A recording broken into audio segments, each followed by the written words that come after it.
Hi,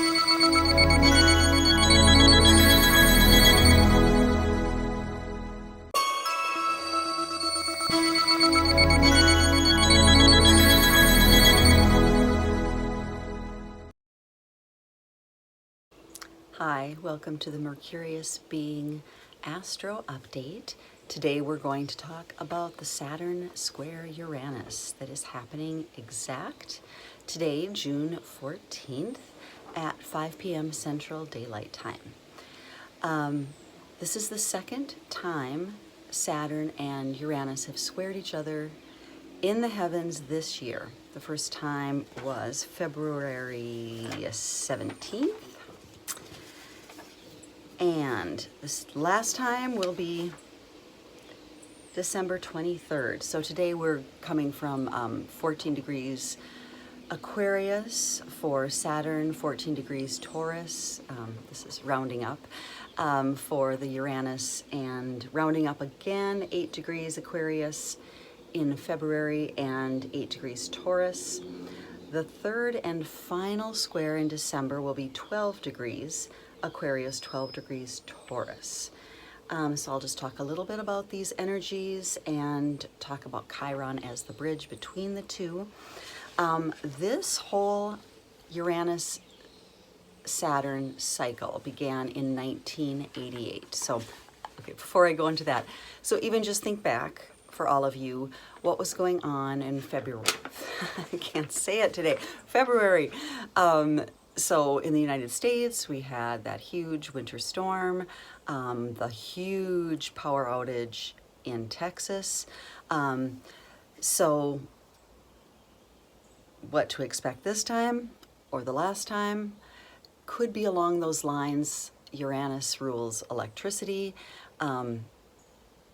interruptions.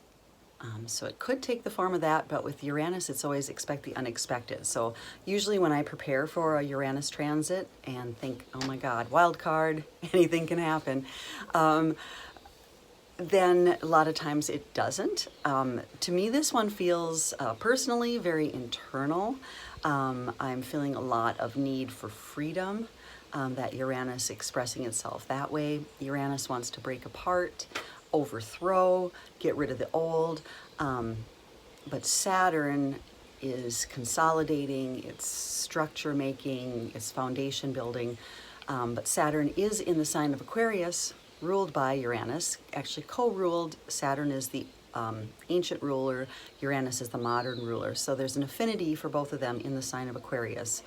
But then Uranus in the sign of Taurus, completely unlike Taurus. Taurus is the heart center. Taurus is all of this green that's behind me, the beauty of nature, kind of a beautiful simplicity. And by that, I never mean a simple-mindedness with Taurus. I'm talking about an innate goodness, an idea of like really clear black and white, no gray areas, everything. Again, just is more of just a simple nature-based energy. That said, Taurus also rules the voice. It also rules resources and your physical security on this earth. So Uranus and Taurus is really shaking up that sense of physical security. I kind of just jumped ahead to that part, so why don't I do that? Saturn is structure, time, limitations, foundations. I wrote the powers that be, but I love how Amanda Ellis is saying the powers that were. So I'm going to throw that in. Responsibility, discipline, working really hard to achieve a goal.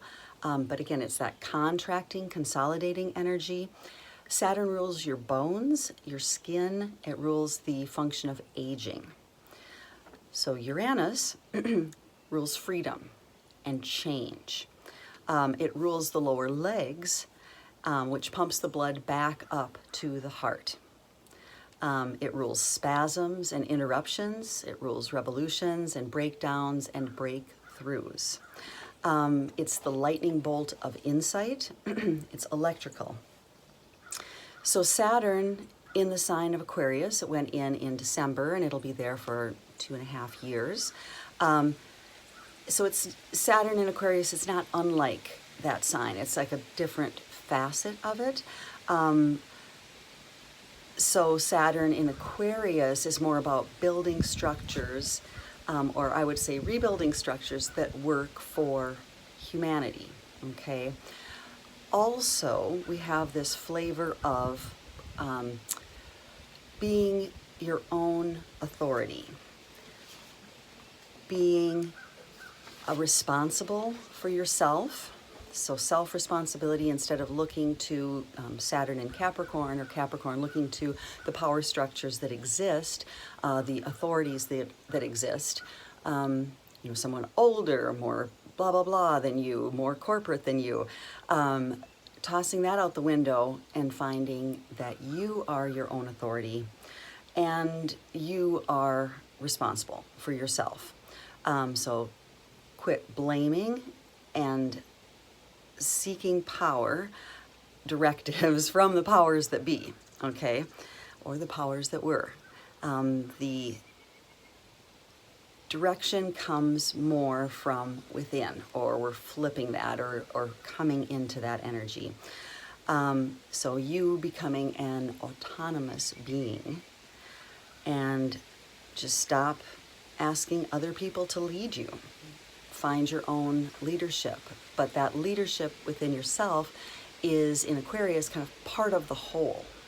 So again, the last whole year, and we've got another year of it, this belief and shaking up our beliefs and trying to find commonality between people, and basically we're still in a lot of duality. But the evolutionary path is, hey, I'm going to be responsible for myself. I am going to hold myself accountable. And then this held accountable self is going to join in with other people who believe that, and form something greater than ourselves in that way. Uranus in Taurus, so again, Uranus and Saturn both have an affinity with Aquarius. Uranus and Taurus being so earthy, and it is the heart center. So I always think of Uranus and Aquarius as like iridescent holographic colors. Saturn would be a deep, deep blue, almost a black, that kind of a depth. So Saturn and Uranus, Saturn in Aquarius, you know, is almost like the wizard, the magician, the hermit type energy, working things out. But the deliberation is there with Saturn. Uranus is more the flash, the insight, the spark, the mad scientist on an extreme, the genius, or the person who's gone a little too far outside the realm, but more of a heavenly cosmic energy to Uranus, and then Uranus in Aquarius. So that iridescent holographic color. Taurus, earthy, in that green color, physical sensation, something you know because you feel it and you experience it. And Uranus is definitely more mental. And again, and I want to make sure I clarify, mental as in just in your head, not any better than in your heart at all.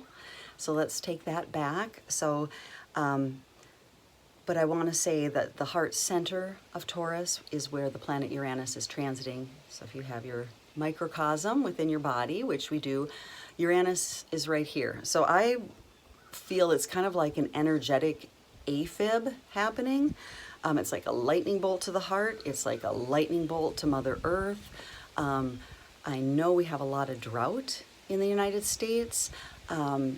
I don't know what's going to come of this. Like I said in my previous videos, I have this storm feeling happening. But it's just kind of a sense of an upheaval of nature, earthquakes, earth upheavals, energy grids needing to be updated, shakeups.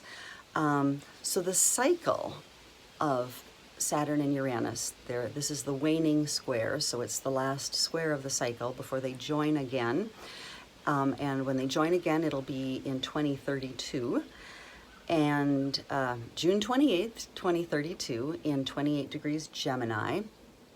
The cycle started back in 1988 in the sign of Sagittarius. So they were joined in the heavens in 1988. So if you are of my age, you can look back and think of what you were doing in 1988. And so whatever was you began at that time, maybe it's at this waning square period where, okay, what do I need to do to revamp anything that's been started then? Or has it run its course? Is it time to let it go and to release, to take the lessons that you've learned from it and then move forward into the next conjunction? I just think it's interesting that it began in Sagittarius, it ends in Gemini, and currently our North Node, South Node, North Node's in Gemini, South Node's in Sagittarius. So again, collectively, we're working through the evolutionary path of Gemini, Sagittarius, of collecting knowledge, of like honoring differences of opinions, making peace with duality, kind of coming up with the third, blending. And again, how are we doing with that? Humans, maybe sometimes we don't want to include ourselves with the progress of everyone else. How are you doing individually with this? The waxing squares occurred 1999, 2000, and Saturn was in Taurus and Uranus was in Aquarius. So they flipped signs since then. So look back to 1999, 2000. What was the energy of that time? Any echoes into this time? The opposition was between Saturn and Virgo, Uranus and Pisces, and that was 2008, 2010. So if there's anything going on in that period of time that you might think of ripples coming forward to now. And again, the first one on this series was in February. Today is the second, the third is in December. Basically, it's active all year. I would say it was active into last year, and it will be active into the next year. So this is a broad, long cycle. All right, let me see. So between these two things,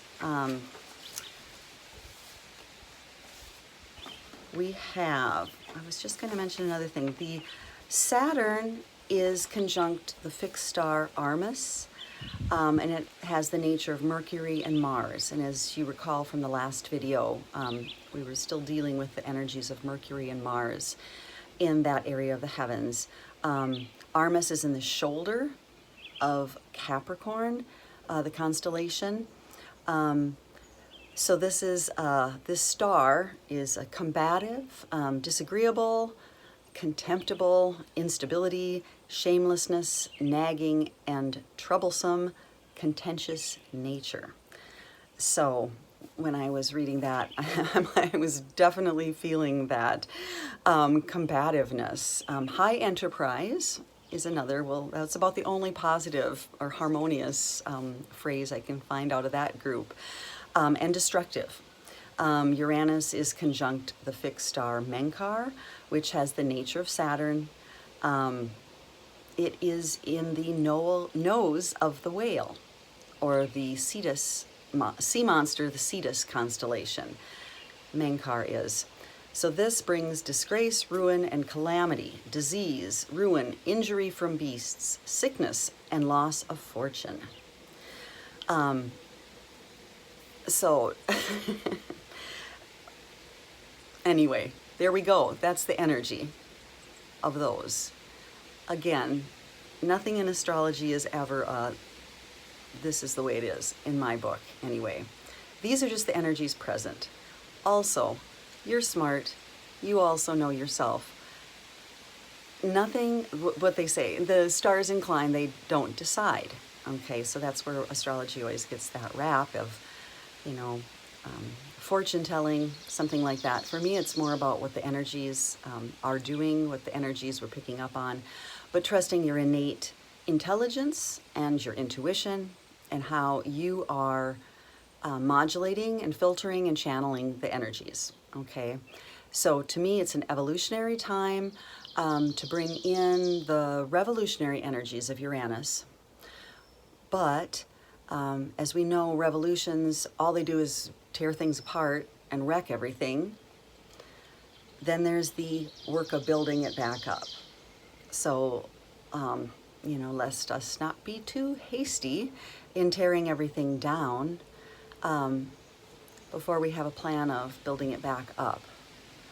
But give yourself permission to go into those parts of yourself that need restructuring. Okay, this is the part I hadn't read. So the Uranus and Taurus, it's a great time to reevaluate. It's a good time to go through your possessions. Those are Taurus. It's a good time to have changes in how you deal with money. And obviously, like cryptocurrency is huge. That's very Uranian. It's a good time to give away and release things. It's a good time to get rid of stagnancy. Remember Uranus' function of pumping the blood back to the heart. The heart is the energy of Taurus. And I know it's ruled by Leo, so I'm kind of digressing there, but you get what I mean with that. It's a good time to give away and release situations, even if they're stable. They might be holding you back. It's like, I do the same thing every day at the same time, and I do it like this, but it's like, is it really serving you? Is staying in that comfortable rut really serving you? Is that what you wanted back in 1988? Is that what you want for the rest of your life? What stability needs to get thrown out the window? Also, what stability could you bring in? What changes in your food and your diet? Anything that just has to do with your physical body, can you change that up to make it better? Looking back at your values and your self-worth in a completely different light. I guess I wrote again, look at your habit patterns. And we all know the ones that we should give up, but we don't. And then kind of realizing, deer fly found me. I knew that was probably going to happen. Means I'm about done with this video, right? What habit patterns you have and that you know, but you're kind of attached to them. Like they're holding you back. So what in you likes to be held back? And is it the energy of that and that habit or the shame or something surrounding that when you're not doing your best? I don't know where I'm going with that one, but a habit pattern that you have that you should give up. And then just being really open to extreme change and unpredictability, all right? Okay, so just letting yourself be open to that, because that is the energy of this time.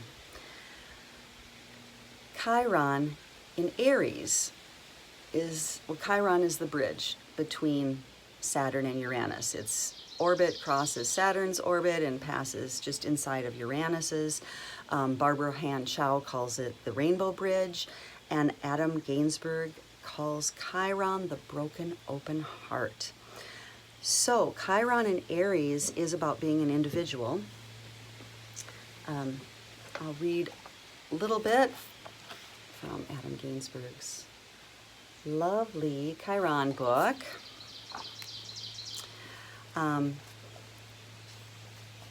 So for Chiron in Aries, the soul's intent, these souls intend to experience the broken open heart as a profound release into greater aliveness, unrestricted movement, and wholeness. With Chiron here, there's an implication that the soul intends to develop the heartful, accepting aspects of masculine consciousness. So there's something with Chiron in Aries about accepting our agency and really individuating. And again, using this energy as a bridge between restructuring, okay? The sacred wound of Chiron and Aries, any aspects of self related to our masculine nature and impulses are possible wound issues here. Self-assertion, aggressiveness, anger, freedom of movement, primal existence, etc. Issues with our primal independence and freedom of self-expression in any manner are also relevant and may indicate an archetypal pattern of the wounded child, one who does not know or does not trust how to be a child, or one who is angry at or has given up on children and what they represent. Chiron can be seen here to wound or undermine the capacity for independence, aggression, self-determination, freedom, and intense focus on a goal. There will be a natural protecting of the hidden belief that we are missing these very qualities. To uncover this belief would be to face the perceived weakness which, while the wound remains untapped, is subconsciously believed to be unhealable. The wound here forces the deepest fear of survival than in any other placement because this signature operates on a primal basis. Our protection patterns may manifest as remaining forever in motion, never stopping, or never fully accepting help or advice. We may avoid any situation which requires that we assert, individuate, or act what we perceive to be selfishly, and simply not believe in our capacity to act on one's own behalf capably. Depending on the strength of natal Aries Mars, first house in general, this can result in a self-shaming pattern or a passive-aggressive pattern of self-repression followed by angry explosions. When the wound opens, it exposes feelings of utter helplessness and truly feeling like an infant. Aries' general association with the youngest of children and impulsiveness. The lesson is one of allowing oneself to be weak at times in order to identify what actual strength is and where it arises from. So the sacred medicine is to know our heart in our raw, individual aliveness.